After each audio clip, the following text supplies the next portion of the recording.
Hey guys, welcome back to another tutorial video. So in today's video, I'll show you how to fix Duo Mobile on a new phone.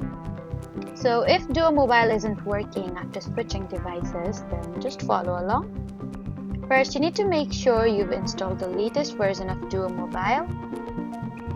Next, you need to check that your new phone has a working internet connection. And if your accounts didn't transfer automatically, you need to reactivate each one by signing into the associated website and scanning a new Duo QR code.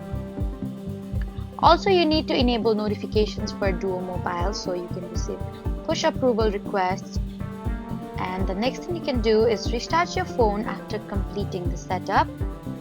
And if you're still unable to authenticate, you need to contact your organization's IT administrator to reset your Duo enrollment.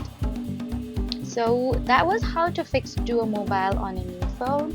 Please don't forget to like, comment, and subscribe for more helpful tutorials. Thank you for watching.